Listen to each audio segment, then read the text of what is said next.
ನಾಗರ ಪಂಚಮಿಯಂದು ನಿಮ್ಮ ರಾಶಿಗನುಸಾರ ಈ ಕೆಲಸ ಮಾಡಿದರೆ ಕಾಳಸರ್ಪ ದೋಷದಿಂದ ಸಿಗುವುದು ಮುಕ್ತಿ. ನಾಗಪಂಚಮಿ ಹಬ್ಬದಂದು ನಾಗದೇವರನ್ನು ಶ್ರದ್ಧಾ ಭಕ್ತಿಯಿಂದ ಪೂಜಿಸಲಾಗುತ್ತದೆ. ಈ ದಿನ ನಿಮ್ಮ ರಾಶಿಗೆ ಅನುಗುಣವಾಗಿ ಕೆಲವು ಉಪಾಯ ಕ್ರಮಗಳನ್ನು ಮಾಡುವುದರಿಂದ ನಿಮಗೆ ಶುಭ ಫಲಗಳ ಪ್ರಾಪ್ತಿಯಾಗುವುದರೊಂದಿಗೆ ಎಲ್ಲಾ ದೋಷಗಳಿಂದ ಮುಕ್ತಿ ದೊರಕುವುದು. ಇದರ ಬಗ್ಗೆ ಇನ್ನಷ್ಟು ಮಾಹಿತಿ ಇಲ್ಲಿ ತಿಳಿಯೋಣ. ನಾಗಪಂಚಮಿ ಹಬ್ಬವು ಶ್ರಾವಣ ಮಾಸದಲ್ಲಿ ಬರುವ ಪ್ರಮುಖ ಹಬ್ಬಗಳಲ್ಲಿ ಒಂದಾಗಿದೆ. ಪ್ರತಿ ವರ್ಷ ಶ್ರಾವಣ ಮಾಸದ ಶುಕ್ಲ ಪಂಚಮಿಯಂದು ನಾಗಪಂಚಮಿ ಹಬ್ಬವನ್ನು ಆಚರಿಸಲಾಗುವುದು. ಈ ದಿನ ನಾಗದೇವರನ್ನು ಶ್ರದ್ಧಾ ಭಕ್ತಿಯಿಂದ ಪೂಜಿಸಲಾಗುತ್ತದೆ. ಜೊತೆಗೆ ನಾಗದೇವನಿಗೆ ಹಾಲನ್ನು ಸಹ ಅರ್ಪಿಸಲಾಗುತ್ತದೆ. ಈ ದಿನ ಅನೇಕ ಧಾರ್ಮಿಕ ಅನುಷ್ಠಾನಗಳನ್ನು ಮಾಡುವುದರಿಂದ ಸರ್ಪ ದೋಷದಿಂದ ಮುಕ್ತಿ ದೊರಕುವುದು ಎಂದು ಹೇಳಲಾಗುತ್ತದೆ.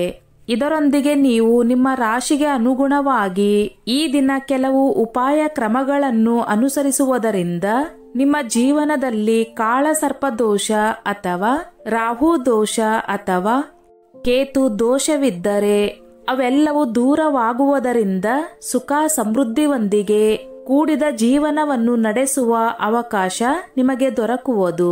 ಇದರ ಬಗ್ಗೆ ಸಂಪೂರ್ಣ ಮಾಹಿತಿಯನ್ನು ತಿಳಿದುಕೊಳ್ಳುವ ಕುತೂಹಲ ನಿಮಗಿದ್ದರೆ ಈ ವಿಡಿಯೋ ತಪ್ಪದೆ ಕೊನೆಯವರೆಗೂ ನೋಡಿ.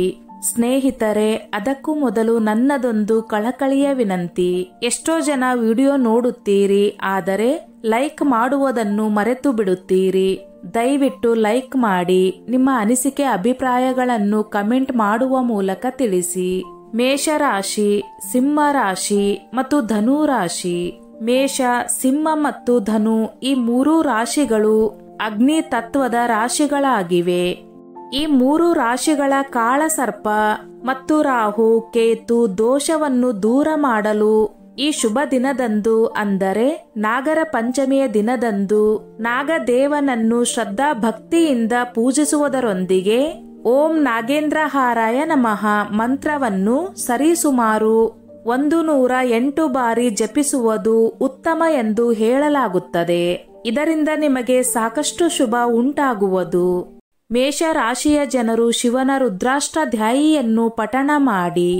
ಜೊತೆಗೆ ಪೂಜೆಯೊಂದಿಗೆ ಶಿವನಿಗೆ ರುದ್ರಾಭಿಷೇಕವನ್ನು ಮಾಡಬೇಕು. ನಾಗಪಂಚಮಿಯ ದಿನವಾಗಿ ಸಿಂಹ ರಾಶಿಯ ಜನರು ಯಾವುದೇ ಅಗತ್ಯವಿರುವ ವ್ಯಕ್ತಿಗೆ ಒಣ ತೆಂಗಿನಕಾಯಿಯನ್ನು ದಾನ ಮಾಡಬೇಕು. ಜೊತೆಗೆ ಶಿವನಿಗೆ ಜಲಾಭಿಷೇಕ ಮಾಡಬೇಕು. ನಾಗಪಂಚಮಿಯ ಸಂದರ್ಭದಲ್ಲಿ ಧನು ರಾಶಿಯ ಜನರು ಶಿವನಿಗೆ ಗೋಧಿ ಹಿಟ್ಟು ಮತ್ತು ಸಕ್ಕರೆ ಮಿಶ್ರಣವನ್ನು ಅರ್ಪಿಸಿ ನಂತರ ಇದನ್ನು ಜನರಲ್ಲಿ ಹಂಚಿ. ವೃಷಭ ರಾಶಿ, ಕನ್ಯಾ ರಾಶಿ ಮತ್ತು ಮಕರ ರಾಶಿ. ಪೃಥ್ವಿ ತತ್ವದ ರಾಶಿಗಳಾದ ವೃಷಭ, ಕನ್ಯಾ ಮತ್ತು ಮಕರ ರಾಶಿಗೆ ಸೇರಿದ ಜನರು ಈ ನಾಗರ ಪಂಚಮಿಯ ಶುಭ ದಿನದಂದು ಶಿವನನ್ನು ಶ್ರದ್ಧಾ ಭಕ್ತಿಯಿಂದ ಆರಾಧಿಸಿ ಮತ್ತು ನಾಗದೇವನನ್ನು ಭಕ್ತಿ ಭಾವದಿಂದ ಪೂಜಿಸುವುದು ಅವಶ್ಯಕ. ಇದರೊಂದಿಗೆ ವೃಷಭ, ಕನ್ಯಾ ಮತ್ತು ಮಕರ ರಾಶಿಗೆ ಸೇರಿದ ಜನರು ನಿಮಗೆ ಸಾಧ್ಯವಾದರೆ ನಾಗ ಮತ್ತು ನಾಗಿಣಿಯರ ಜೋಡಿಯನ್ನು ಶಿವಲಿಂಗಕ್ಕೆ ಅರ್ಪಿಸುವುದು ಉತ್ತಮ. ಮತ್ತು ಈ ಶುಭ ದಿನದಂದು ಶುಭ ಮಂತ್ರವನ್ನು ಜಪಿಸುವುದರಿಂದ ನಿಮಗೆ ಒಳಿತಾಗುವುದು. ಹೀಗೆ ಮಾಡುವುದರಿಂದ ನಿಮಗೆ ಅನೇಕ ದೋಷಗಳಿಂದ ಮುಕ್ತಿ ಲಭಿಸುವುದು ಎಂದು ಹೇಳಲಾಗುತ್ತದೆ. ನಾಗ ಪಂಚಮಿಯ ಸಂದರ್ಭದಲ್ಲಿ ತುಲಾ ರಾಶಿಯ ಜನರು ಶಿವ ಚಾಲೀಸವನ್ನು ಪಠಿಸಿ. ಜೊತೆಗೆ ಅಗತ್ಯವಿರುವ ವ್ಯಕ್ತಿಗಳಿಗೆ ಆಹಾರ, ಬಟ್ಟೆ ಅಥವಾ ಹಣವನ್ನು ದಾನ ಮಾಡಬೇಕು. ಇದರಿಂದ ನಿಮಗೆ ಲಾಭವಾಗುತ್ತದೆ. ಮಿಥುನ ರಾಶಿ, ತುಲಾ ರಾಶಿ ಮತ್ತು ಕುಂಭ ರಾಶಿ. ವಾಯು ತತ್ವದ 3 ರಾಶಿಗಳಾದ ಮಿಥುನ, ತುಲಾ ಮತ್ತು ಕುಂಭ ರಾಶಿಗೆ ಸೇರಿದ ಜನರು ಈ ನಾಗರ ಪಂಚಮಿಯ ಶುಭ ದಿನದಂದು ನಾಗದೇವನನ್ನು ಭಕ್ತಿ ಭಾವಗಳಿಂದ ಪೂಜಿಸುವುದು ಬಹಳ ಉತ್ತಮ. ಮತ್ತು ಓಂ ಭುಜಂಗೇಶಾಯ ವಿದ್ಮಹೆ ಸರ್ಪರಾಜಾಯ ಧೀಮಹಿ ತನ್ನೋ ನಾಗ ಪ್ರಚೋದಯಾತ್ ಮಂತ್ರವನ್ನು ಜಪಿಸುವುದು ಉತ್ತಮ. ಇದರೊಂದಿಗೆ ಮಿಥುನ, ತುಲಾ ಮತ್ತು ಕುಂಭ ರಾಶಿಗೆ ಸೇರಿದ ಜನರು ಈ ನಾಗರ ಪಂಚಮಿಯ ಶುಭ ದಿನದಂದು ಕಂಬಳಿ ಮತ್ತು ಬಿಳಿ ಬಣ್ಣದ ಆಹಾರ ಪದಾರ್ಥಗಳನ್ನು ದಾನ ಮಾಡುವುದರಿಂದ ನಿಮಗೆ ಹೆಚ್ಚಿನ ಲಾಭ ಪ್ರಾಪ್ತಿಯಾಗುವುದು. ಹಾಗೆ ಕಾಳಸರ್ಪ ದೋಷದಿಂದ ಮುಕ್ತಿಯೂ ಸಹ ಲಭಿಸುವುದು. ಕಟಕ ರಾಶಿ, ವೃಶ್ಚಿಕ ರಾಶಿ ಮತ್ತು ಮೀನ ರಾಶಿ.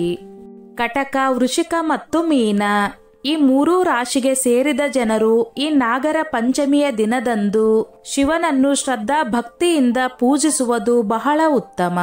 ಮತ್ತು ಅನಂತ, ವಾಸುಕಿ, ಶೇಷ, ಪದ್ಮನಾಭ, ಕಂಬಲ, ಶಂಖಪಾಲ, ಧೃತರಾಷ್ಟ್ರ, ತಕ್ಷಕ ಮತ್ತು ಕಾಲಿಯ ಮಂತ್ರವನ್ನು ಜಪಿಸಬೇಕಾಗುತ್ತದೆ.